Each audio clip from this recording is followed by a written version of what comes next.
17 number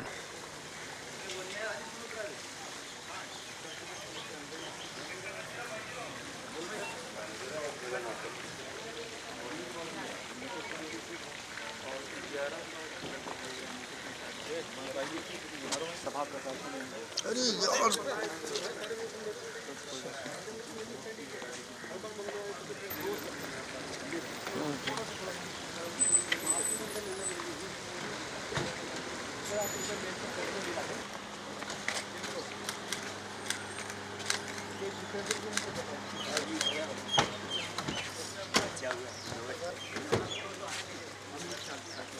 ठीक okay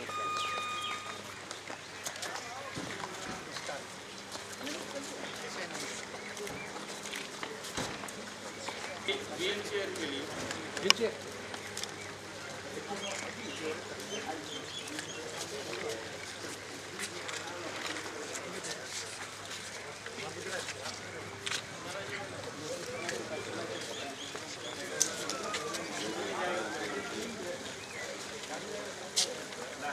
चश्मा उठा लीजिएगा चश्मा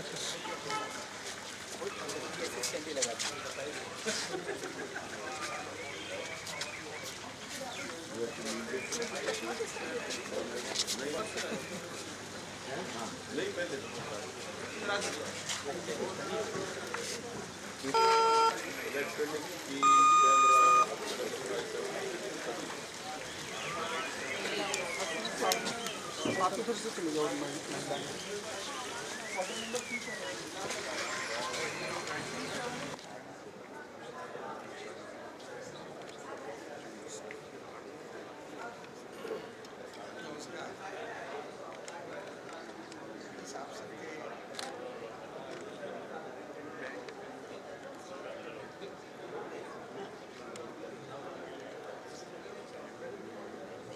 बैठिए बैठिए आप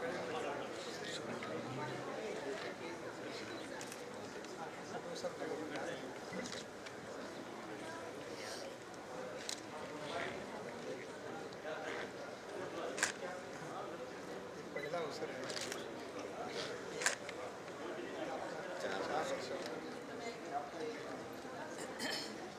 या अभिनंदन तुमचं पण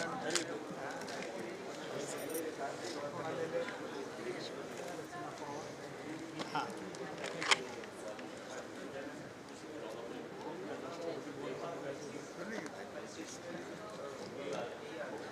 सगळं बघायला त्याचं आणि फार चांगलं व्हिडिओ फोटो 6 महिन्यापूर्वीच उद्घाटन राष्ट्रपतीपासून आपल्या सगळ्या काही इतिहास वगैरे फोटो सेशन नहीं काय नहीं वो कह रही है तो आप उनके कहने पे जब वोटर लैपटॉप देखेंगे कितना बढ़ता है उस किताब में पढ़ने के बाद मेरा नियमित रोजगार है अच्छा 51 सब्जेक्ट है मतलब 21 से हमको मिलेगा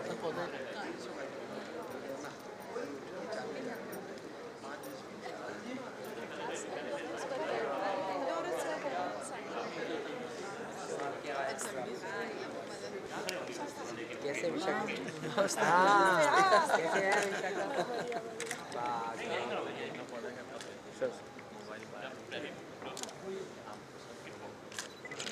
आपके साथ खिंचवा रहे हैं आई म्हणाली चालेल एवढं तुमच्यासाठी तर तिथं व्हीलचेअर ठेवली होती मी एवढी चालू शकतो आता अजून एवढी मला उंची पडली. मग खात्रीच होती. मला बाबा म्हणाले असं कसं त्या म्हणाल्या मन निकांदामध्ये वगैरे मी बोलतो मी आपली साधी मध्यमवर्गीय बाई नाही त्यांचं उलटं मत होतं हे सुशीलाताई म्हणाल्या ते मी समजू शकतो विद्या कसं मला व्यावसायिक कसं म्हणतात आधी छान बरं वाटलं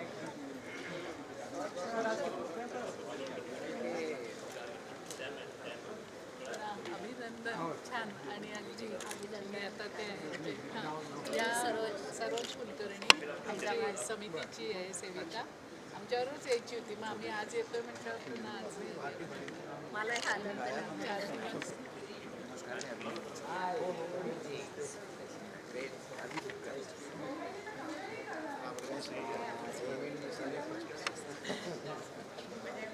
बघूया कसं होते काय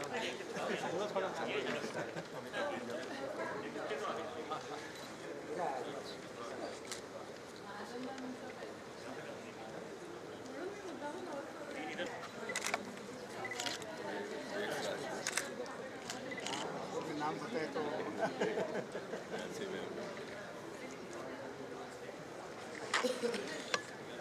हाँ हाँ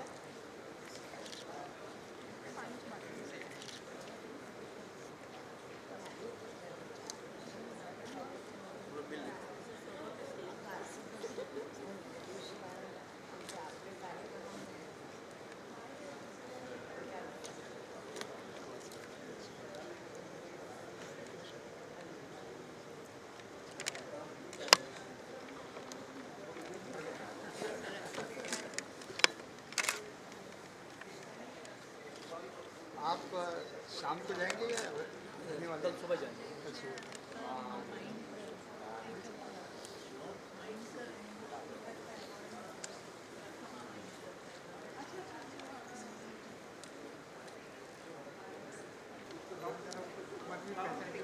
हाँ इसीलिए तो मैंने सबसे भेंट हो जाएगा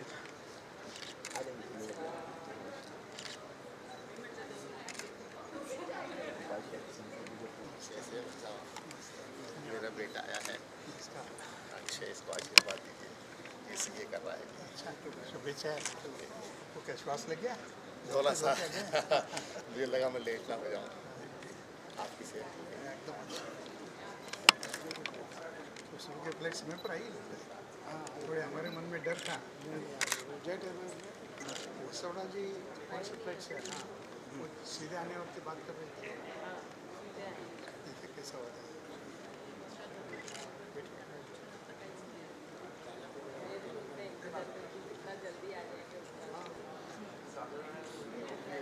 दिल्ली में है फ्लाइट का कोई फंक्शन नहीं है ऊपर भी कभी कभी आधा घंटा आसमान में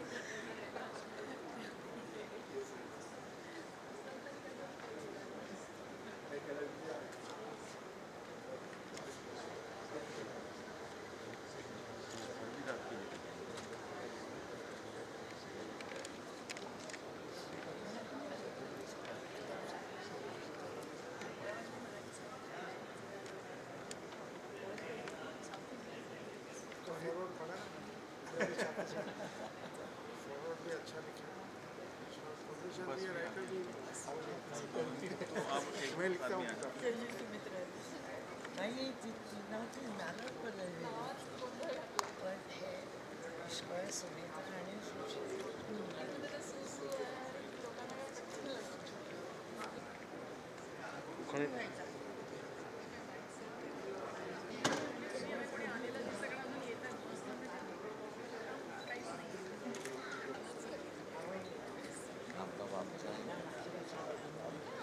तुम्ही एक संस्था आहात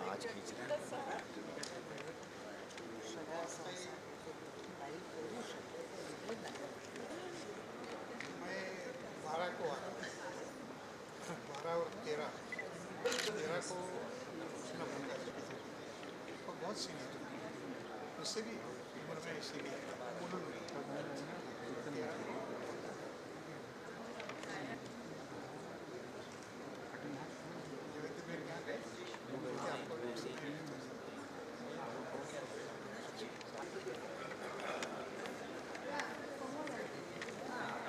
नमस्कार नमस्कार म्हणलं तुम्हाला मिळाले की नाही खाते मिळालं तर तुम्ही तुम्हाला ॲक्नॉलॉजी पाठवलं म्हणजे बातमीचं हे क्लिपिंग बरं जन्मभूमी काय सध्या चालू आहे जन्मभूमी मी सतीशकडे व्हॉट्सअपवर पाठवलं होतं साहेबांना दाखवून नाही मग गडबडी त्यांनी हां थोडं हां गडबडी दाखवेल तो नंतर ते पुस्तकांच्या ह्याच्यामध्ये 4 भाषामध्ये पहिल्यांदाच प्रकाशन झालं. हो इथे 4 भाषेत होतं.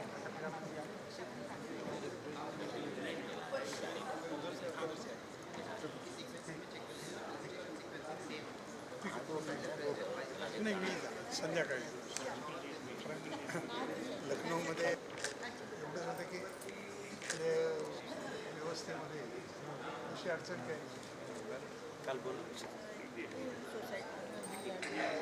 छाया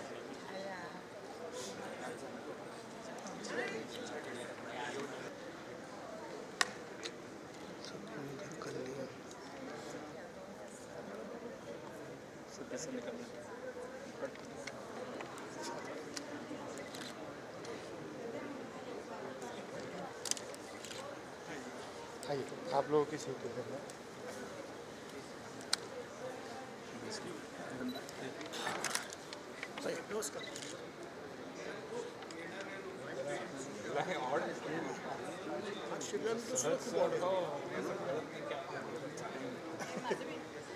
ते म्हणाले ते म्हणाले की आम्ही लावणार आहोत सगळे.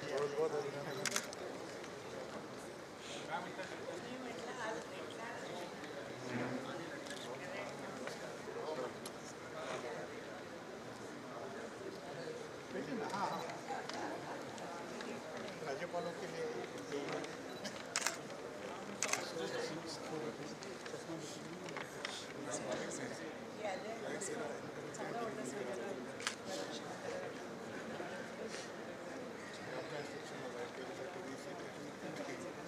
ऐसा है कि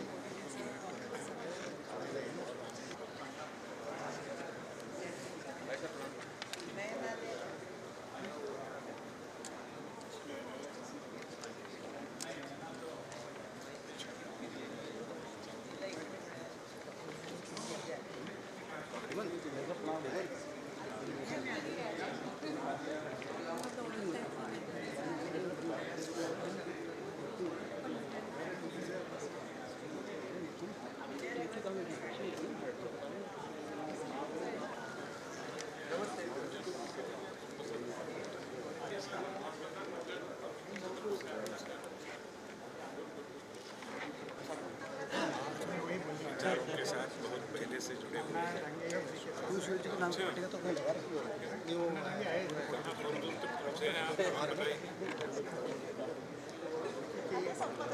टांगे जब आए थे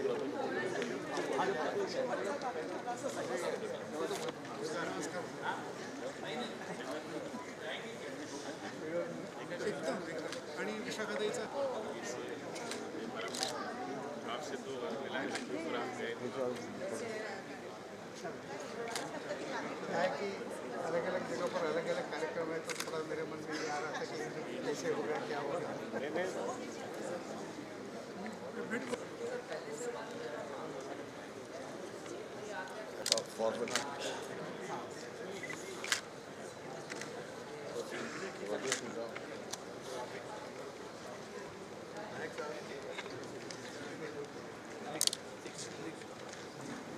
या मंत्री महोदय आपलं स्वागत आहे.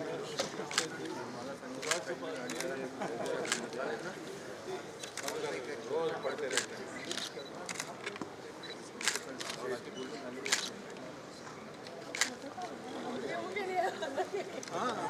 जय वसवड़ाजी. आपका आशीर्वाद लेना चाहूँगा. नहीं ये कमाल की बात ये है मैंने कहा कि कुछ जो अनुवादक है और प्रस्तावक है प्रस्तावना लिखने वाले हैं तो एक मुझे ऐसा प्रस्तावना लेकर मिला है जिसकी मेरी सीधी पहचान नहीं हुई. अरे आपको मैं पहचानता हूँ लेकिन तो आपके बारे में बहुत सुना बहुत पढ़ा. जब छोटा था तब से आपको टीवी पे भी देख के आ रहा हूँ तो ऐसा पता भी नहीं था तब कि आपकी इस किताब की प्रस्तावना लिखने का मौका. और मुझे भी मालूम नहीं था कि मैं किताब लिखने वाला हूँ. सर निवेदिता खांडेकर नमस्कार. हिंदुस्तान टाइम्स मध्ये होती पहिले अच्छा आज आम्ही तिला कामाला लावतो. कामाला अच्छा आइए. जय भैया. अरे 13 तारीख को नवीन जी सी का ये हो रहा है 11 हाँ सॉरी 11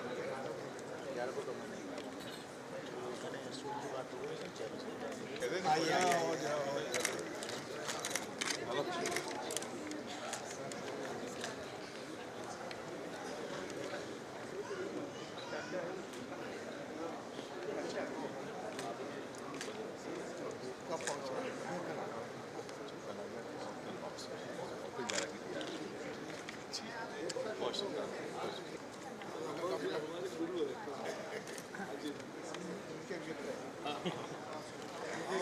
साहब जो है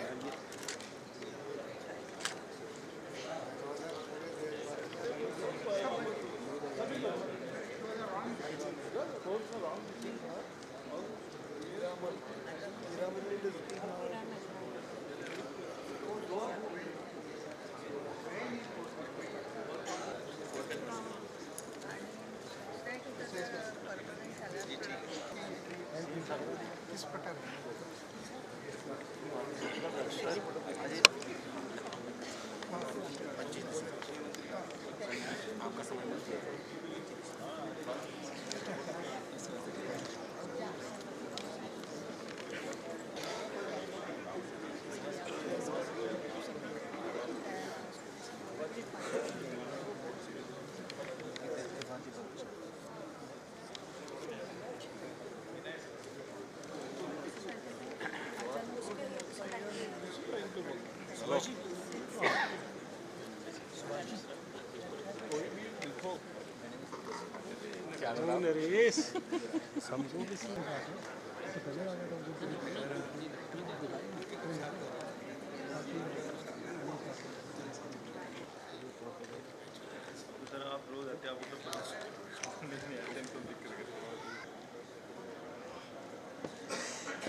वो सब चलना नहीं ज़्यादा।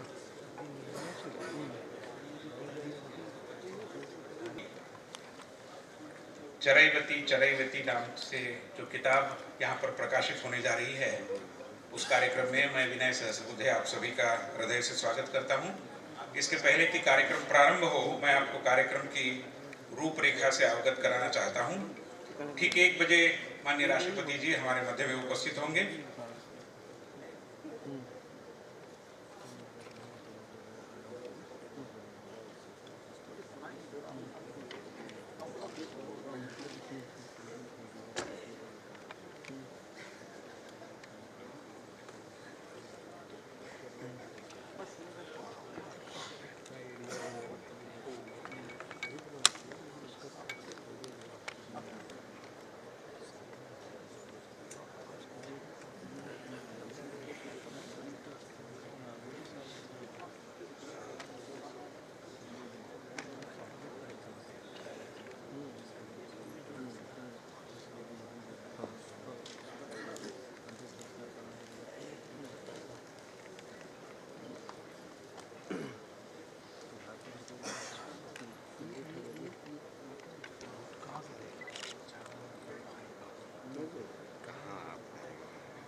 इस सभागार में विराजे समाज के प्रबुद्ध जन, लेखक, साहित्यकार बंधुओं का हार्दिक वंदन, अभिनंदन।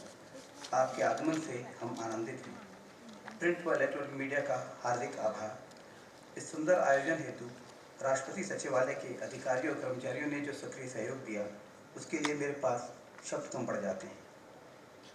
मैं हृदय से उनके प्रति अपना आभार व्यक्त करता हूँ। माननीय राम भाव के हस्ताक्षर युक्त पुस्तक के हिंदी, अंग्रेजी, उर्दू, मराठी और गुजराती संस्करण की प्रतियां बाहर विशेष मूल्य पर उपलब्ध हैं। जो महानुभाव चाहें वे ले सकते हैं। एक बार पुनः आप सबका कोटि कोटि आभार और हार्दिक धन्यवाद।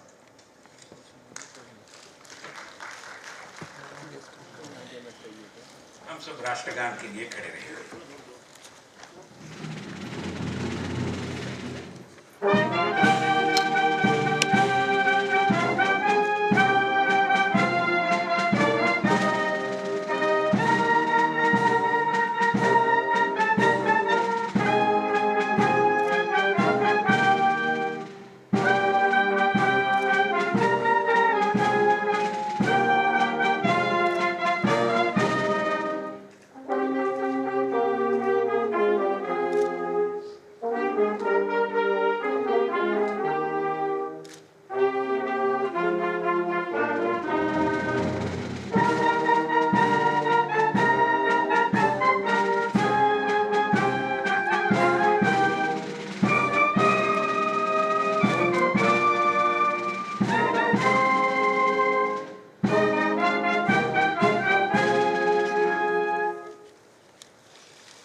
सभी गणमान्य अतिथि और आदरणीय राष्ट्रपति जी हमारे मध्य में उपस्थित हो रहे हैं। हम कृपया अपने आसन पर खड़े होकर उनका सम्मान करें।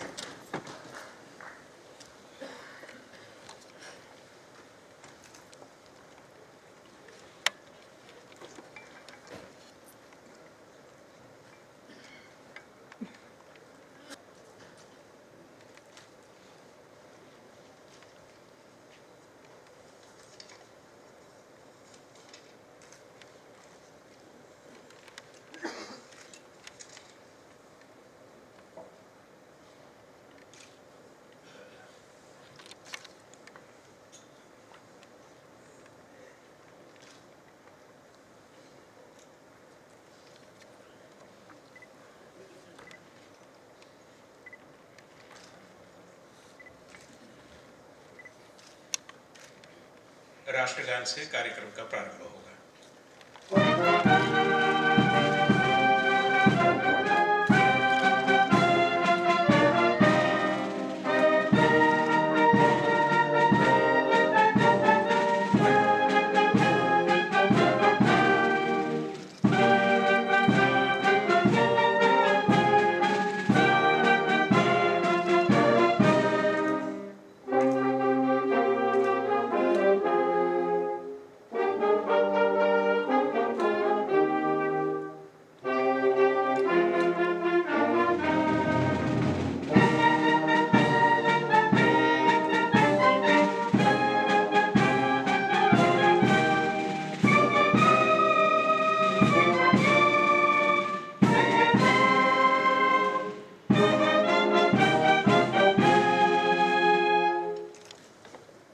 उत्तर प्रदेश के राज्यपाल माननीय श्री राम नाईक जी के द्वारा लिखी किताब चरैवेति के इस बहुत ही गरिमामय कार्यक्रम में मैं विनय सहस्रबुद्धे आप सभी का हृदय से स्वागत करता हूं। पीछे जो एक प्रकाशन संस्था है उसके प्रतिनिधि श्री पीयूष कुमार को निवेदन करता हूं, स्वागत करें।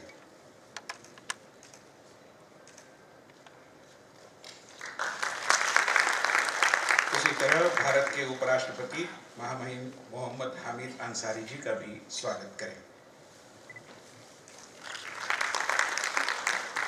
हमारे मध्य में लोकसभा की अध्यक्षा आदरणीय सुमित्रा ताई महाजन भी उपस्थित है। पीयूष जी से निवेदन है कि वो उनका भी स्वागत करें।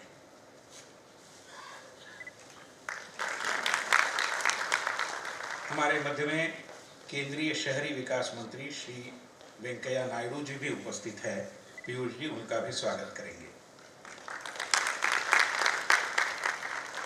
हमारे मध्य में देश के एक वरिष्ठ राजनेता और महाराष्ट्र के पूर्व मुख्यमंत्री श्री शरद पवार जी भी उपस्थित है। पीयूष जी उनका भी फूलों से स्वागत करेंगे। और अंत में एक दृष्टि से आज के उत्सव मूर्ति और उत्तर प्रदेश के राज्यपाल माननीय श्री राम नाईक जी का भी पुष्प से स्वागत करेंगे। बहुत धन्यवाद पीयूष जी। बहनों और भाइयों, जैसे कि हम जानते हैं, जो भी उन्होंने देश और समाज का आंखों देखा हाल जाना पहचाना, उसको शब्द रूप देते हुए उन्होंने इस किताब को लिखा है। मैं समझता हूं कि ये किताब राजनीति शास्त्र के किसी भी अध्येता के लिए भी एक बहुत ही उपयोगी किताब है, क्योंकि राजनीति शास्त्र का जो भी वैज्ञानिक भाग है वो तो पढ़ाया जाता है, मगर प्रैक्टिशनर्स पॉलिटिक्स जो है वो पढ़ने के लिए, वो समझने के लिए शायद ये किताब उपयोगी होगी। साथ ही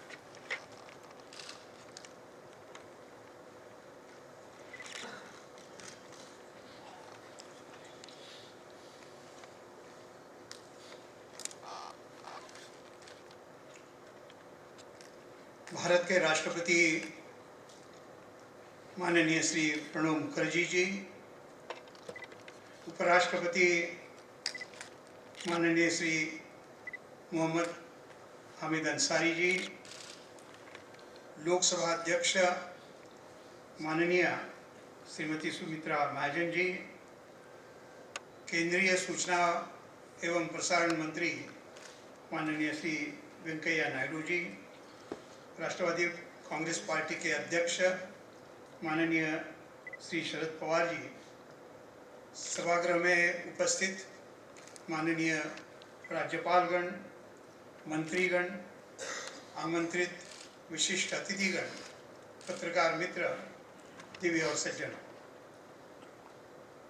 राष्ट्रपति भवन में मेरी पुस्तक चरैवती के हिंदी, अंग्रेजी, उर्दू एवं गुजराती संस्करण के लोकार्पण कार्यक्रम में मैं आप सबका हृदय से स्वागत करता हूं और अभिनंदन भी करता हूं। राष्ट्रपति जी ने पुस्तक स्वीकार करने के लिए अनुमति दी और पुस्तक देने का काम उपराष्ट्रपति जी ने मान्य किया। इसलिए मैं दोनों को और उनके साथ ही साथ मंच पर विराजमान सभी को हृदय से धन्यवाद देता हूँ। मैं इस समय पर राज्यपाल के नाते नहीं, लेकिन एक लेखक के रूप में आपके सामने बोल रहा हूँ। ये जो पुस्तक है वह कोई मेरी आत्मकथा नहीं है, तो जीवन में काम करते करते जो अनुभव आए उसके एक संस्मरण के रूप में आए, उसको देखना चाहिए। देहात के एक शिक्षक का पुत्र पढ़ाई के लिए, कॉलेज के पढ़ाई के लिए पुणे गया, पुणे से नौकरी के लिए मुंबई गया, मुंबई में राजनीति में जाते जाते 3 बार विधानसभा, 5 बार लोकसभा, ऐसा करते करते दिल्ली भी आया और अब दिल्ली से मैं लखनऊ भी पहुंच गया हूं। यह एक जीवन की जो लंबी यात्रा है वह इन संस्मरणों में आपको देखने के लिए मिलेगी। इसकी जीवन कथा जो है वह थोड़े में यह है कि महाराष्ट्र में मराठी में सकाळ करके बहुत पुराना वृत्तपत्र है, उनके संपादक ने मुझे फ़ोन करके कहा कि आप संस्मरण लिखिए। तो मैंने तो उनको कह दिया कि भाई मैं कोई लेखक नहीं हूँ, ज़्यादा से ज़्यादा जीवन में मैंने प्रेस नोट्स बनाई है या मेरा वार्षिक वृत्तांत बनाया है। फिर उन्होंने मुझे कहा कि नहीं, आप विचार करिए, क्योंकि हम जिनको बता रहे हैं और जिन्होंने मान्यता दी है उसमें राष्ट्रवादी कांग्रेस के नेता शरद पवार जी लिख रहे हैं, कांग्रेस के नेता सुशील कुमार शिंदे जी भी लिख रहे हैं और शिवसेना के नेता मनोहर जोशी भी लिख रहे हैं। तो आप नहीं लिखेंगे तो लोगों को लगेगा कि ऐसा कैसा हो रहा है। और ये तीनों मान्यवर ऐसे थे कि महाराष्ट्र में मुख्यमंत्री थे, केंद्र में भी मंत्री थे। तो मैंने सोचा कि चलो हिम्मत करो, और वो हिम्मत के कारण लिखना प्रारंभ हुआ। सीरीज चली और 1 साल में 27 संस्मरण के लेख हुए।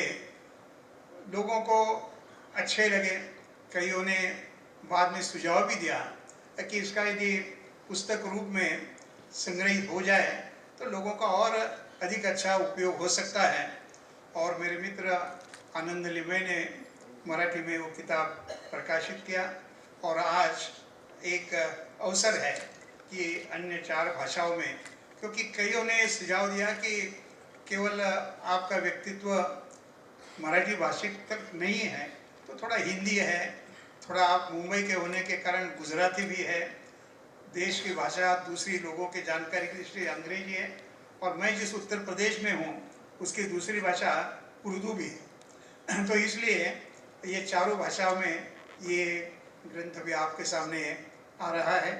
शायद, मुझे मालूम नहीं है, लेकिन एक ग्रंथ का 4 भाषाओं में इस प्रकार का प्रकाशन होने का पहला ही अवसर होगा, ऐसा मुझे लगता है, लेकिन मालूम नहीं है और किसी ने इस प्रकार से किया हो। अनुवादन में सबसे कठिनाई जो होती है वो भाषा में परिवर्तित, और उसी भाषा में तो अनुवादक के रूप में हिंदी में कुमुद संघवी चावरे ने भाषांतर अनुवाद किया, अंग्रेजी में दिलीप चावरे जी ने किया, तो उर्दू में लखनऊ यूनिवर्सिटी के उर्दू विभाग के अध्यक्ष डॉक्टर अब्बास रजा नैयर और गुजराती में नीराबेन सूरी ने इसका भाषांतर किया। प्रस्तावना भी एक महत्व की होती है, तो प्रस्तावना के लेखक भी एक से एक अच्छे मुझे मित्र मिल गए। गोवा की राज्यपाल यहाँ पर उपस्थित हैं। उन्होंने श्रीमती मृदुला सिन्हा ने हिंदी में प्रस्तावना लिखी। तो आज के ज़माने के युवा ऊर्जा मंत्री पीयूष गोयल ने अंग्रेजी की लिखी। तो फिर उर्दू का जब सवाल आया तो कांग्रेस के वरिष्ठ नेता डॉक्टर अम्मार रिजवी उन्होंने उर्दू में उसका अनुवाद किया और गुजराती का जो प्रस्तावना दिखी तो गुजराती के ठक्कर कंपनी जो है उन्होंने की, लेकिन उसकी प्रस्तावना जो है गुजरात के प्रसिद्ध साहित्यिक जय वसावड़ा ने की। और इस प्रकार के सबको मिलते हुए प्रकाशन संस्था भी एक से एक आगे आ गई। प्रभात प्रकाशन दिल्ली का है, मुंबई का ठक्कर एंड कंपनी है, तो लखनऊ के गुटेनबर्ग है। इन सब ने मिलकर यह किताब बनाया है। मेरा भाग्य है कि आज सभी के सभी यहाँ पर इस काम में उपस्थित भी है। मैं उनको इस समय पर धन्यवाद देता हूँ कि उन्होंने मेरा नाम 4 भाषाओं में अब पहुँचाने की कोशिश की है। एक बात और कि इसका ग्रंथ का नाम चरैवती चरैवती क्यों रखा, तो उसके पीछे जो भूमिका है, संस्कृत का एक श्लोक है। मैं श्लोक की पूरी कहने की आवश्यकता नहीं समझता हूँ, लेकिन वो जो संस्कृत श्लोक है उसका अर्थ बहुत अच्छा है। वो श्लोक ये कहता है कि बैठे हुए व्यक्ति का भाग्य भी बैठ जाता है, खड़े हुए व्यक्ति का भाग्य भी वृद्धि की ओर उन्मुख होता है, सो रहे व्यक्ति का भाग्य भी सो जाता है, किंतु चलने वाले का भाग्य प्रतिदिन बढ़ता जाता है। इसलिए चरैवती चरैवती। उसका दूसरा श्लोक और इसी प्रकार का है और उसमें कहा गया है कि मधुमक्खियाँ घूम घूम कर शहद जमा करती है, तो जो पक्षी है वो मीठे फल खाने के लिए एक पेड़ से दूसरे पेड़ की ओर जाते सदा भ्रमण करते रहते हैं। और वह सूरज कभी सोता नहीं है, सुबह से शाम तक दुनिया को प्रेरणा देता रहता है और इसलिए वह जगत वंदनीय है। और इसलिए हे मानो तुम भी चलते रहो चरैवती चरैवती। इस भूमिका में ये जो 82 साल का प्रवास है वो आप सबके सम्मुख पेश किया है। मेरा और भी एक भाग्य रहा, उसके बारे में थोड़े संक्षेप में कहना चाहूँगा। वो ये है कि मंत्री के नाते वाजपेयी जी के साथ मुझे काम करने का भाग्य मिला। मैं रेल में भी मंत्री के नाते काम किया और मैं मुंबई का होने के कारण आज मुंबई में 76 लाख लोग रोज उपनगरीय रेल में प्रवास करते हैं। मैं जब मंत्री था तब मुंबई रेल कॉरपोरेशन बनाई, उसमें से कई सुधार हुए, लेकिन महिलाओं के दृष्टि से एक विशेष काम मैं कर सका कि महिला काम पर जाने की संख्या बहुत बढ़ने लगी है। इस भूमिका में हमने महिलाओं के लिए, केवल महिलाओं के लिए स्पेशल ट्रेन शुरू की। आज मुंबई में 5 स्पेशल ट्रेन केवल महिलाओं के लिए चलती रहती है। उसी प्रकार से पेट्रोलियम मंत्री के नाते काम करते समय भी एक आनंद आ रहा था। तकलीफ तो पहले ये हो रही थी कि एलपीजी रसोई गैस का सिलेंडर नए कनेक्शन मिलने में बड़ी दिक्कत होती थी। मैं जब मंत्री बना उस समय पर देश में 1 करोड़ 10 लाख लोगों की प्रतीक्षा सूची थी, वो समाप्त करके चाहे उसको सिलेंडर देने का काम मैं कर सका।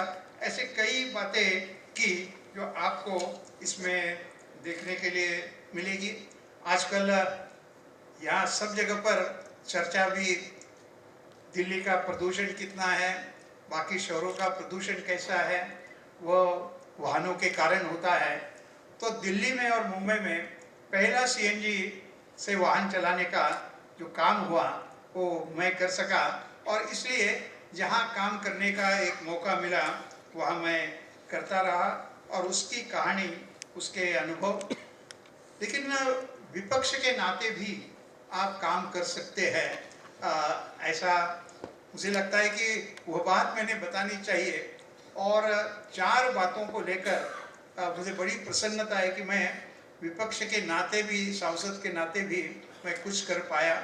और उसमें सबसे पहली बात जो महत्व की मुझे लगती है कि 1992 तक लोकसभा में जनगण मन और वंदे मातरम गाया नहीं जाता था।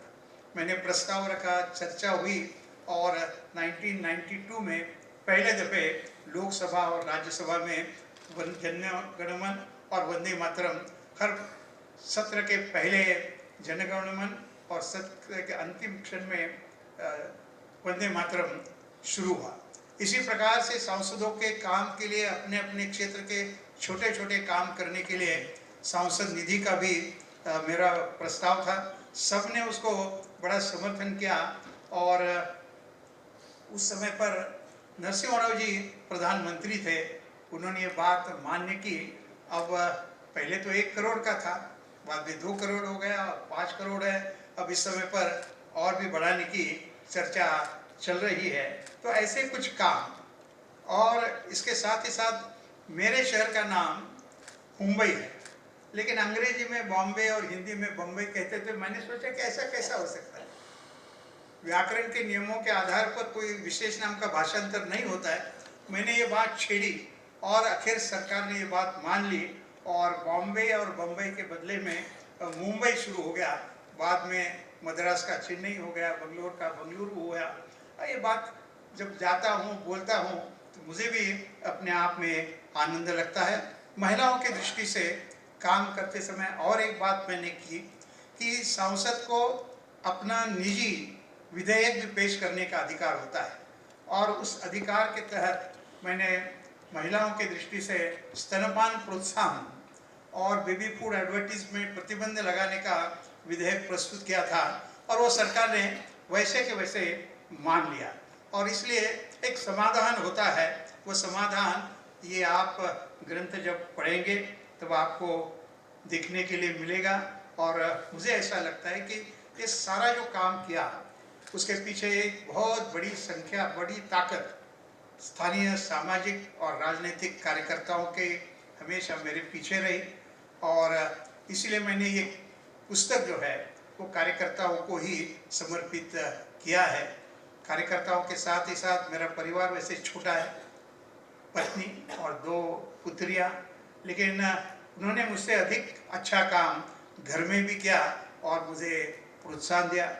मैंने जब तय किया कि पार्टी के काम के लिए मैं पूर्ण समय काम करूंगा, तो पत्नी ने कहा कि आप कर सकते हैं, लेकिन एक शर्त है, और वो शर्त इतनी है कि आप घूमते रहिए, काम करते रहिए, लेकिन मैं परिवार चलाने के लिए नौकरी करूँगी। और फिर उन्होंने शिक्षक की नौकरी शुरू की। 2 पुत्रियाँ हैं, दोनों भी एक कैंसर रिसर्च इंस्टीट्यूट रिसर्च में काम करती है, बड़ी निशिगंधा, छोटी विशाखा, वो मुझे सारे काम में मदद करती रहती है। और इसलिए जीवन का एक समाधान, आनंद का क्षण और वो कागज पर उतारने का जो प्रयास मैंने किया है वो आज आपके सामने प्रस्तुत हो रहा है।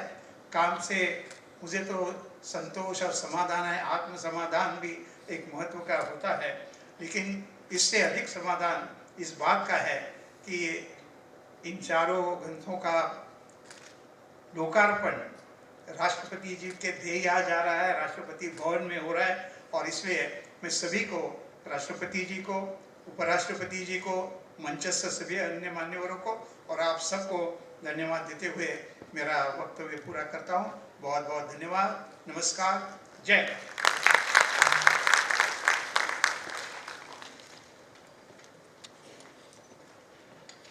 बहुत धन्यवाद राम नाईक जी। राम नाईक जी के साथ मंच पर जो महाराष्ट्र के नेता बैठे हैं, श्री शरद पवार जी, मैं सोच राष्ट्रपति आदरणीय प्रणब मुखर्जी, उपराष्ट्रपति आदरणीय हमीद अंसारी जी, लोकसभा के अध्यक्षा सुमित्रा महाजन जी, केंद्रीय सूचना एवं प्रसारण मंत्री वेंकैया नायडू जी, जिनके किताब के लिए हम यहाँ आज बड़ी खुशी से इकट्ठा हुए, तो उत्तर प्रदेश के राज्यपाल राम नाईक जी,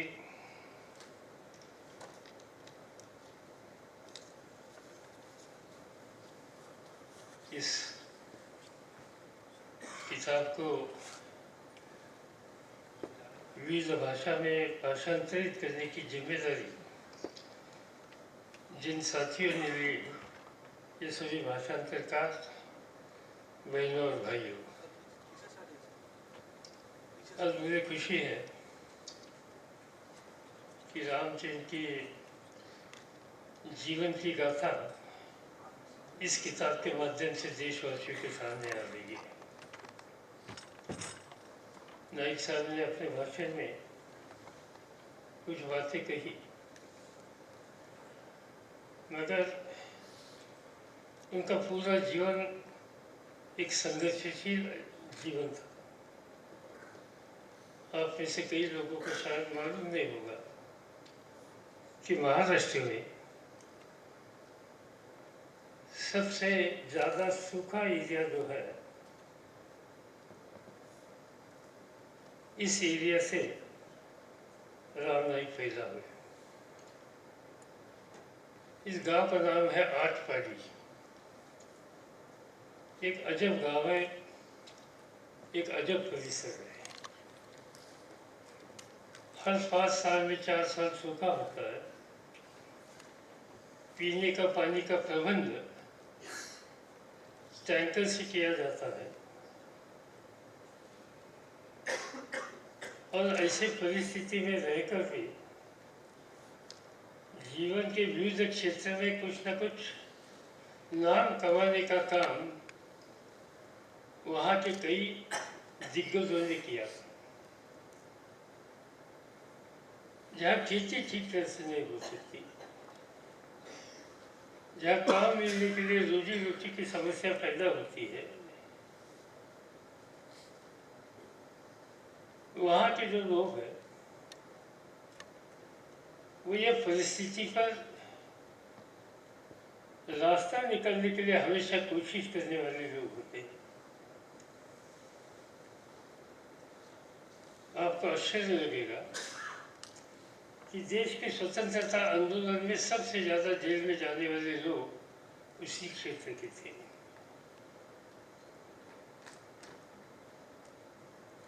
हिंदुस्तान में एक जमाने में सर्कस देखने वाले बहुत लोग थे और आपको आश्चर्य लगेगा कि देश की पहली सर्कस राम नाईक साहब के गांव में पैदा हो गई। वो देश में गई, देश के बाहर भी गई। महाराष्ट्र में कई बड़े दिग्गज लेखक हो गए, कवि लेखक हो गए। इनमें से सबसे बड़ा नाम है गदी माडगुळकर। और माडगुळकर साहब ने रामायण लिखा, गीत रामायण लिखा। और एक जमाना ऐसा था कि ऑल इंडिया रेडियो पर गीत रामायण का प्रोग्राम जब होता था सुबह, तो महाराष्ट्र के सब शहर के रास्ते में सड़क पर सन्नाटा होता था। कोई घर के बाहर जाने के लिए तैयार नहीं होता था। इतना जबरदस्त काव्य गदी माडगुळकर साहब ने लिखा कि जो इनके गांव की थी। ये कहना इसलिए मैं आवश्यक समझता हूँ कि स्थिति प्रतिकूल है, मगर प्रतिकूल परिस्थिति में रास्ता निकालकर जीवन के कई क्षेत्रों में जाकर कामयाबी कैसे मिल सकते हैं, इसका काम इस आठपाड़ी के आसपास के कई लोगों ने लिखा है। आज मैं कभी केरला में जाता हूँ, तमिलनाडु में जाता हूँ, लखनऊ में जाता हूँ, तो सोने का क्षेत्र, गोल्ड, चांदी, इस क्षेत्र में काम करने वाले जो कलाकार हैं, ये सभी उनके क्षेत्र के हैं। और देश के कौन से भी हिस्से में जाने के बाद वो लोग वहाँ मिलते हैं।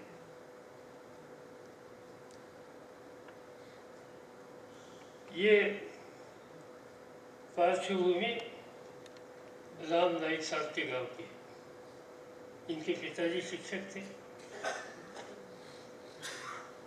छोटे गांव में स्कूल चलाते थे और इस परिवार में इनका पैदाइशी हो गई, मगर वहाँ तक रुके नहीं पूना में आ गए और पूना में Brihan Maharashtra college of commerce, वहाँ जाकर उन्होंने कॉमर्स की डिग्री हासिल की, जिस कॉलेज का मैं भी विद्यार्थी था। मेरा भाग्य है कि हम दोनों एक ही कॉलेज में थे और मुझसे वो बड़े सीनियर थे। हम दोनों एक ही विधानसभा में थे, वहाँ मैं सीनियर था। देश के लोकसभा में हम दोनों ही थे, वहाँ भी मेरी सीनियरिटी थी। मगर जो जो जिम्मेदारी उनके कंधे पर आई वो अच्छी तरह से करने के बारे में वो हमेशा कामयाब हो गए। और ये किताब पढ़ेंगे तो आपको इसका पूरा अंदाजा आएगा। एक दिन उन्होंने रिटायरमेंट अनाउंस की, हम सब लोगों को आश्चर्य लगा, क्योंकि रिटायर होने का उनका स्वभाव नहीं था। इनको जो बीमारी आई थी, ये बीमारी जब थी तब मैं देखने के लिए उनको गया था, मिलने के लिए गया था, तो एक तरह की चिंता की अवस्था पैदा होती थी उनको देखने के बाद। मगर मुझे विश्वास था कि राम नाईक इससे भी बाहर निकलेंगे और मजबूती से खड़े रहेंगे, क्योंकि जिस क्षेत्र में आता है वहाँ से जो आते हैं वहाँ लोगों को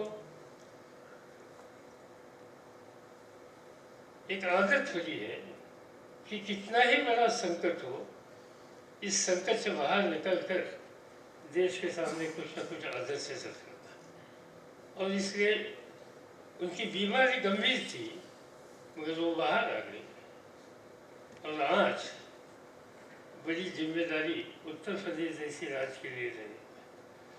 केंद्र सरकार की जिम्मेदारी ली, उत्तर प्रदेश की जिम्मेदारी ले ली। वहाँ ये राज और राजभवन, ये जनता का भवन कैसे हो सकता है, इसके बारे में उन्होंने बहुत कुछ कदम उठाए गए। मुझे लखनऊ में जाने का जब मौका मिला तब मैंने देखा कि एक अजब राजपाल, समाज के सभी वर्गों को ये अपना प्रतिनिधि, इसका विश्वास पैदा करने के लिए कामयाब होने वाला राजपाल हो। और मुझे पूरा विश्वास है कि उत्तर प्रदेश की जनता उनको हमेशा याद करेगी। और ऐसे एक कर्तृत्व संपन्न व्यक्ति ने अपनी जीवन की गाथा किताब के माध्यम से विविध भाषा में लिखकर आज देशवासियों के सामने रखी है।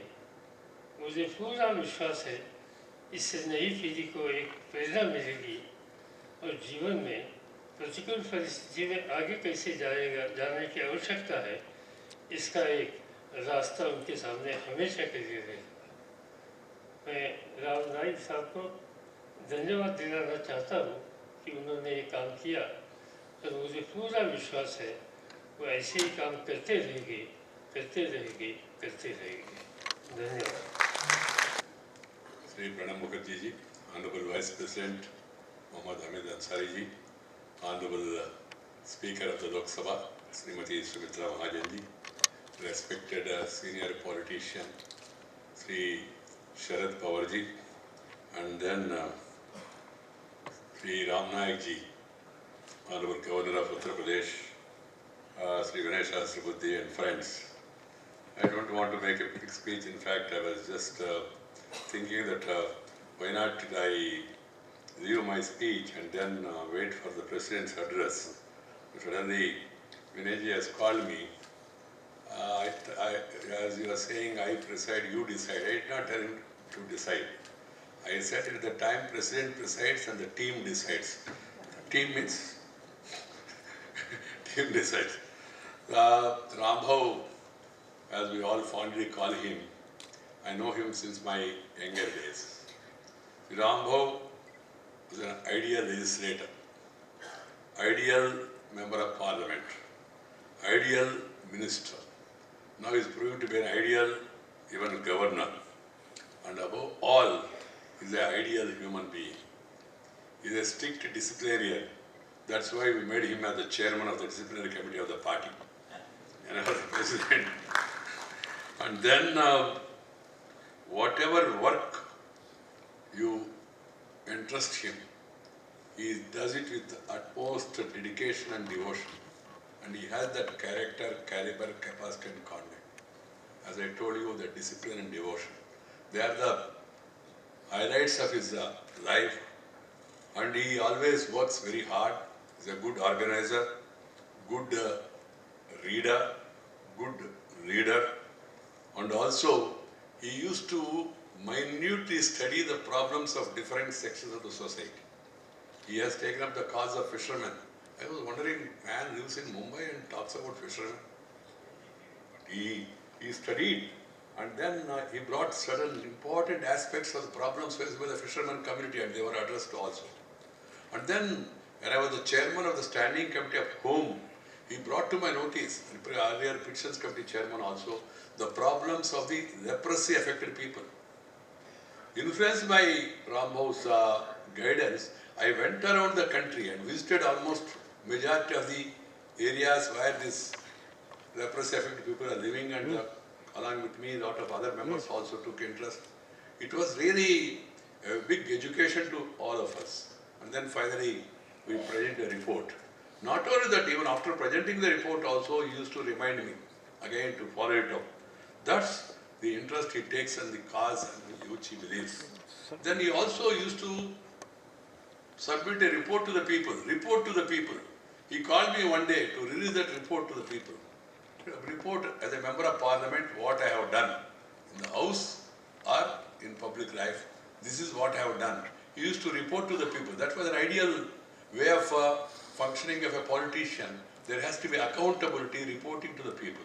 Normally people try to report to them only when they need their support during election. But Rambau regularly, annually used to report to the people, and he became a role model for others also in that aspect. Friends, as I was telling you, he used to be our trainer. Training classes used to be held for our party members under his leadership. And then, as I told you, about any doubt about the constitution of the party constitution, we used to refer to him. He's expert in the country's constitution as well as the party's constitution also. And as I told you, he always had a commitment, never departed from that line. Committed to the ideology, committed to the thinking, progressive in thinking, and he led a simple life, and his leading a simple life is uncomfortable in the Raj Bhavan, UP. Not by political reasons, because of it being a big palace and all, he wrote also in the book that is not comfortable in those rooms, because he said the toilet of his room is much bigger than the house which he used to live as an apartment there in the initial days. So the palace, of course, these are all created earlier and all.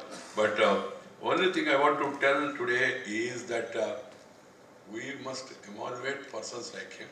The idea of the felicitation of the releasing of the book by the Honorable President in the presence of the Speaker and Vice President of India is, it's not a felicitation, it is to give inspiration to others. Read the life of Rambau and try to emulate some of the examples. That is the message of today's function. Thank you very much for giving me this opportunity.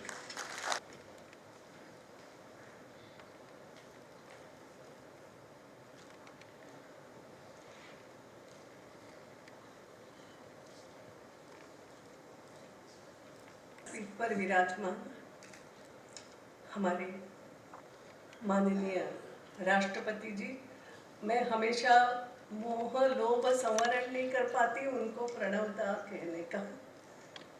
इतने वो हमारे लिए वरिष्ठ और बड़े भाई जैसे हैं।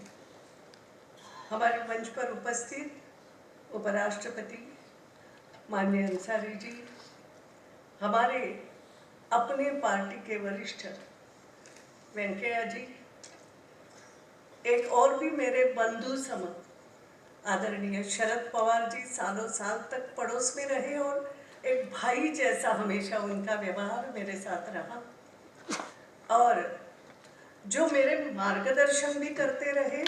समय आने पर कई बार उन्होंने डांटा भी है मुझे, ये मैं मान्य करती हूँ आज, क्योंकि वो खुद काम में अत्यंत व्यवस्थित थे और इसलिए कई बार पार्लियामेंट में पड़ोस में बैठते हुए मैंने उनकी ये भी बात सुनी, ऐसा नहीं करना, ये जो मुझे कह सकते थे।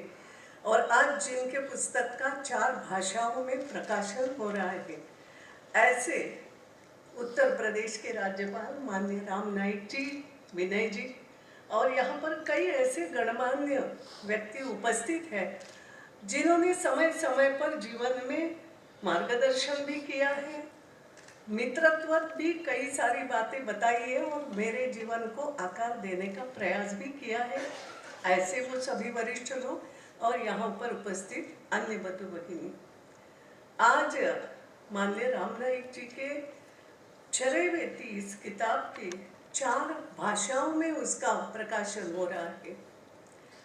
राम नाईक जी एक ऐसे व्यक्ति है, मैं कह सकती हूँ कि राजनीति में रहते हुए भी अत्यंत साफ गोई से बात करते रहे हैं। जो बात ठीक नहीं लगी उसको तुरंत कह देते ये ठीक नहीं है, लेकिन फिर उसको ठीक कैसे करना ये भी तुरंत बताते हैं और बहुत सरलता से और अत्यंत व्यवस्थित तरीके से काम कैसे करना ये कोई माननीय राम नाईक जी से सीखे। अभी जैसे माननीय वेंकैया जी ने कहा कि हर साल रिपोर्ट प्रकाशित करना एक सांसद के नाते, वैसे तो माननीय रामभो गोडबोले जी ने शुरुआत भी की, मगर जो चरैवेति शब्द है ना उसी का अनुसरण भी एक प्रकार से करते हुए राम नाईक जी ने इतने व्यवस्थित तरीके से उसको आगे बढ़ाया कि उनसे फिर हमने सीखा और एक प्रकार से आज ये परिपाटी बन गई है सभी संसद सदस्यों के लिए कि वो अपना अपना रिपोर्ट प्रकाशित हर साल करते हैं कि मैंने क्या क्या काम किए, जो एक जनसेवक के लिए, एक लोक सेवक के लिए एक आवश्यकता भी जैसे उन्होंने निर्मित की। कई सारी बातें उन्होंने खुद बताई कि क्या क्या किया। एक अच्छी बात शुरू करना वो जीवटता से कैसे करना, जैसे वंदे मातरम की शुरुआत पार्लियामेंट में करना एक दिन में नहीं हो सकती थी, उसके लिए बहुत प्रयास थे। महिलाओं के लिए तो मुझे आज भी याद है, वुमेन एम्पावरमेंट कमेटी में मैं उनके साथ थी, मैं उस समय नई नई भी थी, मगर मैंने देखा कि कमेटी की बैठक में जब आते थे और महिला आरक्षण बिल उस समय तैयार हो रहा था, माननीय रामभो इतना बारीकी से अभ्यास करके आते थे कि महिला आरक्षण बिल कैसे होना ये एक प्रकार से हमने उनसे सीखा, एक पुरुष से हम महिलाओं ने सीखा, ऐसे भी मैं कहूँ तो उसमें गलत नहीं होगा। इतने बारीकी से अभ्यास, जैसे अभी कहा ब्रेस्ट फीडिंग, इसको कैसे करना, और फिर केवल वहाँ रुके नहीं, प्राइवेट मेंबर बिल देते हुए उस समय डब्बाबंद फूड की भी बहुत सारी बातें चल रही थी, उस पर भी लिखना कैसे आवश्यक और ऐसे बिल लाना, यानी प्राइवेट मेंबर बिल भी किस तरीके से जन उपयोगी हो सकते हैं, ये हमने उनसे सीखा है। पार्लियामेंट संसद में जब हम उनके साथ रहे, साथ बैठते भी थे, उन्हीं के साथ हमारे प्रोफेसर राम कापसी जो मेरे गुरु भी थे, मुझे पढ़ाते थे कॉलेज में, और बाद में हम साथ में लोकसभा में बैठने लगे। तो लोकसभा में कई बार होता था कि चर्चा चलती, कई बार ऐसा भी होता था अरे क्या चर्चा, इंटरेस्ट भी नहीं आ रहा है, तो हम आपस में बतियाते भी थे, मगर उसमें भी एक नर्म विनोद भी कैसे वहाँ धीरे धीरे हो सकता है और एक वातावरण प्रफुल्लित कैसे रखा जा सकता है, ये भी हमने राम नाईक जी और राम कापसी जी से सीखा है जीवन में। एक और बात मैं केवल थोड़ी भी कहना चाहूँगी उनकी, कि आज भी जो उनके काम करने के तरीके हैं कि एक कार्यकर्ता के रूप में काम कैसे करना, किसी भी पद पर बने रहो। उन्होंने लेप्रेसी यानी जीवन में, ये लोकसभा सदस्य का काम नहीं भी हो सकता है कि लेप्रेसी के लिए काम करो, ये तो सेवा भाव का काम है, मगर माननीय राम नाईक जी उसके भी ऑल इंडिया के अध्यक्ष भी रहे, मगर आज राज्यपाल के पद पर होते हुए भी उस बात के लिए लेप्रेसी वाले लोगों के अधिकार, उनको क्या मिलना चाहिए, उनकी व्यवस्था कैसे होना चाहिए, इसको आज भी ध्यान देते हुए लोग आज भी उनके पास पहुंचते हैं। मेरा जो अपना अनुभव आया, इंदौर में एक कार्यक्रम के लिए अभी उनको बुलाया था, तो मेरे इंदौर में ऐसे जो लोग हैं उनकी बस्ती है, वहां से उनको पत्र जाता है। उनको जब मालूम होता है कि राम नाईक जी, राज्यपाल जी इंदौर आ रहे हैं, तो उनसे पत्र व्यवहार होता है कि आप इंदौर आओगे तो हम आपसे मिलना चाहेंगे क्योंकि आप हमारे लिए काम करते हो, ये उनको मालूम था। और फिर मेरे पास भी वो लोग आते हैं और राम नाईक जी का फिर मुझे स्वतः संदेश भी आता है, खुद बात करते हैं कि मैं आ रहा हूँ और आपका कार्यक्रम तो करूँगा ही, मगर उन लोगों के लिए मैं पहले जाऊँगा, मेरा कार्यक्रम वहाँ भी रखो। यानी अपने कार्यक्रम को खुद फॉलो करना। कितने भी बड़े पद पर रहो तो एक वरिष्ठ कार्यकर्ता सदैव उनके मन में जिंदा रहा है। और मुझे एक तो लगता है कि जीवन की लड़ाई, जैसे वो भी बता रहे, ज़्यादा बार तो जीते हैं मगर कई हारे भी हैं, ये तो राजनीति में होता रहता है, मगर जिंदगी की बाजी भी जीती है। मगर ये जीत हार में जो उनके काम करने की चिवटता है, मुझे लगता है कि उनका उल्लेख ये भी हुआ कि अटल जी एक प्रकार से हम सभी के नेता रहे। जीवन की कई सारी बातें हम सभी ने अटल जी से सीखी है। तो उनकी जो कविता है, क्या हार में क्या जीत में, किंचित नहीं भयभीत में, कर्तव्य पथ पर जो भी मिला ये भी सही वो भी सही, इस पंक्तियों को जैसे याद रखा और इसलिए हारे भी है तो भी काम करते रहे।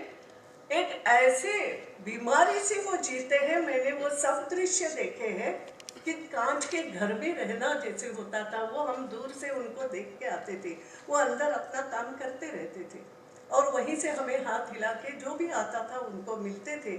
हम सब एक प्रकार से भयभीत थे कि क्या हो गया है, कैसे होगा, मगर उस बीमारी से भी ऐसी लड़ाई उन्होंने लड़ी, उसके सामने भी हार नहीं मानी है।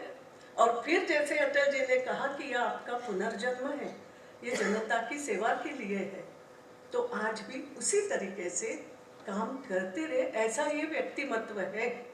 और इसलिए उन्होंने जिस प्रकार से अपने विधानसभा में, अपने लोकसभा में काम किया, कई बार मैं इतना ही कहूँगी, बहुत ज़्यादा नहीं बोलती, आप सब लोग उनके स्वभाव से भी परिचित है। मैंने उनके साथ अभी जैसे कहा गया पेट्रोलियम मिनिस्ट्री में काम किया, वो 5 kg की भी बात आई, सिलेंडर गरीबों के लिए भी कैसे करना, लेकिन एक व्यवस्थित काम करने का तरीका मिनिस्ट्री में क्या हो सकता है और पेट्रोलियम जैसी मिनिस्ट्री मिलने के बाद भी कैसे ताकत से काम किया जा सकता है, साफ सुथरा काम किया जा सकता है, ये उनसे मैंने सीखा। पड़ोस में बिठाते थे राज्य मंत्री के नाते, और मुझे कई बार मैं बीच में बोली तो मैं जैसे कहा कि डांट भी खाई कि देखो पहले समझ लो विषय क्या है फिर बोलो। अरे एक प्रकार से आज जो भी कुछ मैं करती हूँ, आज जो वेंकैया जी कहते थे वो मेरे बारे में हो रहा है कि आई प्रिसाइड और पार्लियामेंट मेंबर डिसाइड, वो मैं केवल बैठ के करती हूँ, मगर वो शांति से सुनो, समझो और फिर कुछ बोलो। ये जो बात वास्तव में मैं अगर कहूँ, मैंने उनके साथ मिनिस्ट्री में बैठ करके उन्होंने जो एक प्रकार से सीखा है, आज मैं इतना ही कहूँगी, ये चरय वेदिका जो प्रकाशन हो रहा है ये महत्वपूर्ण इसलिए, चारों भाषा में आवश्यक भी कभी कभी इसलिए है कि कई बार ये होता है, मुझे माफ करना, जब कोई राजनेता की कोई किताब प्रकाशित होना होती है तो पहले से ही बहुत सारी चर्चाएं शुरू होती है, क्या होगा क्या नहीं होगा, फिर उसमें कोई ऐसी बात होती है, उसमें कई सारे बातें निकलती है। मैं मानती हूँ ये ऐसी किताब है, क्योंकि शायद उसका कारण ये भी हो सकता है कि माननीय राम नाईक जी एक ऐसे संगठन से जुड़े हैं, काम करने के लिए शुरुआत उनकी हुई है कि जहाँ व्यक्ति को महत्व नहीं है वहाँ संगठन को महत्व है। संगठन तय करता है आपका रास्ता क्या होगा और संगठन को मान करके आपको उसके अनुसार काम करना। और इसलिए ये संपूर्ण किताब एक राजनेता के जीवन की होते हुए भी संगठन में काम करने के तरीके कैसे होते हैं, जीवन में काम करने के तरीके कैसे होते हैं और संगठन का एक हिस्सा रहते हुए भी आप अपना अलग व्यक्तिमत्व उच्च स्तर का कैसे बना सकते हो। मुझे लगता है ये सभी चीज़ें उस इस किताब से हमें मिल सकती है अगर हम ठीक दृष्टिकोण से इसको पढ़े और फिर हम जीवन में आगे कैसे जा सकते हैं, ये सब और ऐसा ये लिखना भी राजनीति में रहते हुए, इस प्रकार की किताब जो संगठन को मानने वाला व्यक्ति है कि मैं राजनेता तो हूँ, मैं राजनीतिक क्षेत्र में काम तो कर रहा हूँ, लेकिन राजनीति में आया हूँ लोक सेवा के लिए, और जनसेवा भी मुझे ऐसी करनी है कि जनता का हित करते हुए मेरा संगठन मेरे लिए सर्वोच्च है, सर्वोपरि है।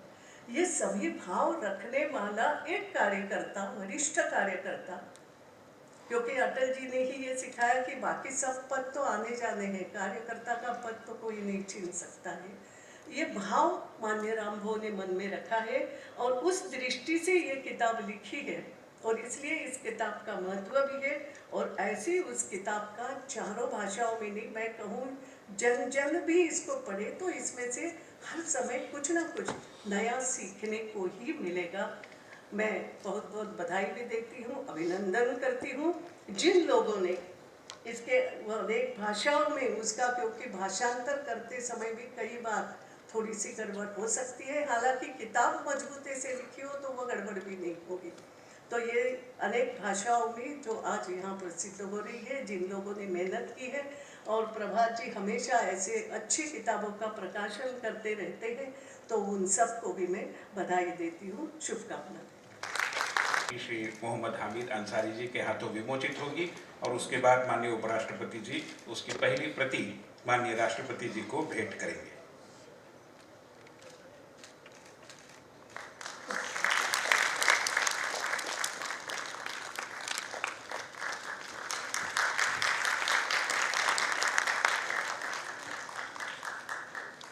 इसी के साथ उर्दू और गुजराती संस्करण का भी विमोचन हो रहा है माननीय उपराष्ट्रपति महोदय के हाथों, और वो उसकी भी पहली प्रति माननीय राष्ट्रपति जी को भेंट करेंगे।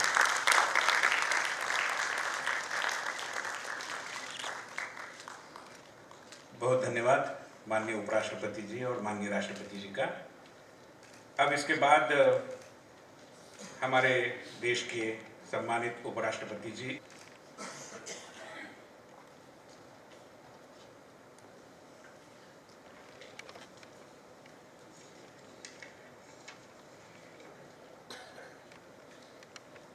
जी, सुमित्रा महाजन जी, वेंकैया नायडू जी,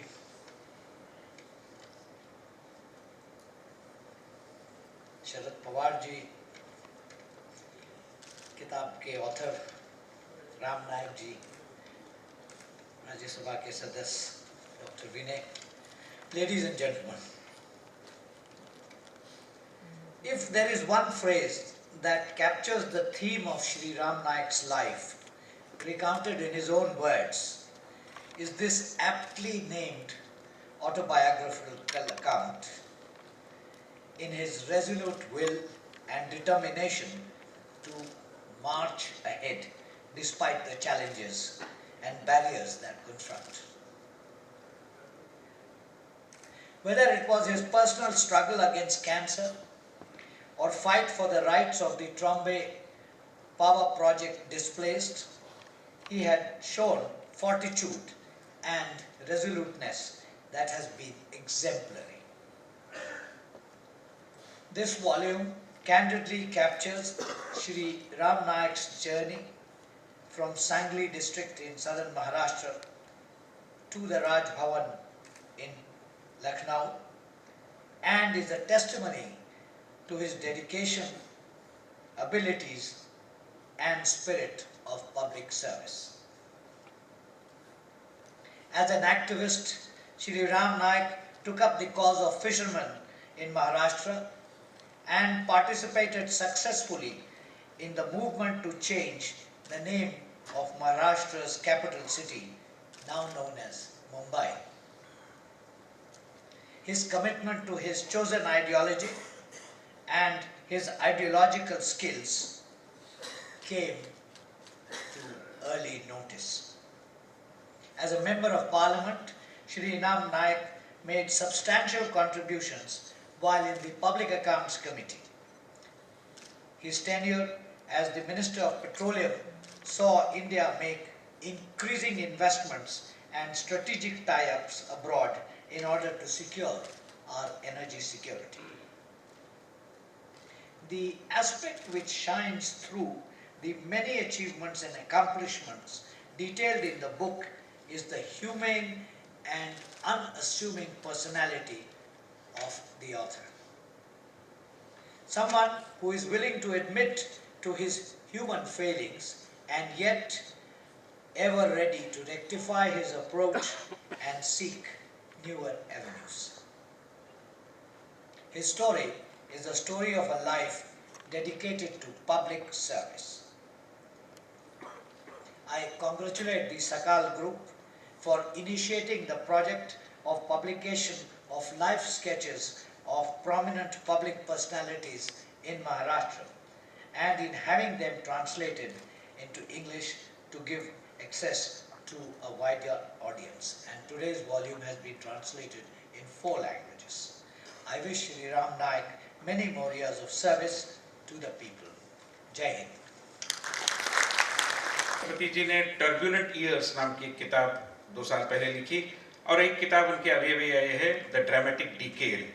इस किताब के संदर्भ में वही लिखते हैं कि I believe firmly that India what her people are, she is resilient, she is inspiring, she is eternal, especially when she is hurt and bruised. Where she finds the inner strength from, I do not know, but she does.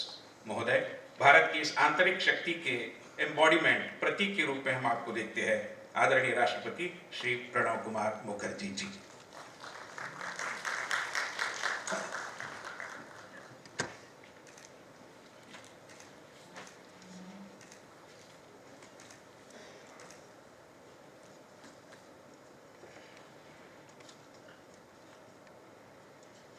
Good afternoon. Sri Muhammad Hamid Ansari, Vice President of India, Srimati Sumitra Mahajan, Honorable Speaker Lok Sabha, Sri Venkaiah Naidu, Honorable Minister, Urban Development, INB, and Urban Poverty Alleviation, Sri Ram Naik, author of the book and today's star performer, Governor of Uttar Pradesh, Honorable Governors, Sri Sharad Pawar ji, Member of Parliament and President, National Congress Party, Dr. Vinay Sahasrabudhe, Honorable Member of Parliament, distinguished guests, ladies and gentlemen. When I received the first copy of this book from Ram Naik ji itself, I was struck by the title of the book, because the very word is emotive and philosophical, not only in the ancient days, in the days of Upanishads, subsequently in the Buddhist philosophy, even in the modern contemporary philosophy, French philosopher Bergson, or later on Rabindranath Tagore, all of them have advocated for this aspect of life: move on, proceed, march ahead. That's life. Stagnation leads to death. Expansion is life. Constriction is death. Thereafter I tried to, it will be wrong to say that I have gone through the full text thoroughly as a reader should read a book. But when I went through, rather I glanced through some of the aspects, and particularly in the form of the narration of his memoirs, of his story, the story of a life, which is truly unique in its sense. I have known him in the different capacities. sitting in the opposition while he was in the treasury benches, sitting in the treasury benches while he was in opposition. And I always marveled his contribution, either as a minister or as an important member of the opposition, not only in the daily routine parliamentary proceedings, but also some ideas which have been referred to here. Many speakers have referred. From May 1952, Lok Sabha is going on. Rajya Sabha was also constituted around that time. Every year, 3-4 sessions took place. But nobody thought of before Ramayana that our national anthem, Jana Gana Mano, and equally an important song which was debated in the Constituent Assembly to be the national anthem, which inspired our nationalism, should be sung at the beginning and at the end of this session. When the idea came, it was immediately picked up by everyone. This is his originality, and which I deeply appreciate. Recently, I have interaction with governor. Every month I receive the report from the governors about the state. But when the report from UP comes, apart from the normal format and state of affairs in the state, which every governor reports to the president in his monthly report, I try to find out what is new and unique idea has struck Ram Naik ji. And recently, one idea he has shared with me which is very relevant and important, both from state's point of view and also from the central point of view. As per the constitutional provisions, many of the state legislations, after being passed by the assembly, when it is forwarded to the governor for assent, they reserve it for the consideration of the president. Ram Naik ji pointed out to me that after that, unusually long time takes place. And when I started inquiring, I found that sometimes 4 or 5 years take place. Because though it is forwarded to president, actually it is forwarded to the Home Ministry as per the practice, because Home Ministry is the nodal point between governor and the state. And naturally the Home Ministry is to refer it to the concerned ministry, and there is no proper monitoring as such, so that the decision could be taken expeditiously. And I must give credit to him, after he brought it to my notice, I have taken it up with the Home Minister and Prime Minister, and now I find considerably expeditiously these bills are either assented to by the President or reserved to the state as per the advice of the Cabinet, because President is to act as per the advice of Cabinet under Article 74. But expeditious decision is being taken. That is his characteristic. Even in the normal daily routine life, he tries to find out something on which some special attention could be given, or some corrective measures and remedial measures should be accepted. We are grateful to you, Mr. Ram Naik ji, for narrating your stories of life. It's not life of an individual. It's life of a struggling soul who has overcome so many odds in his life, and I have no doubt it will inspire many to overcome the odds in life and to achieve the success which you have achieved. Along with many others, I wish you many, many more productive years in the service of our nation. Thank you, ladies and gentlemen. Jai Hind.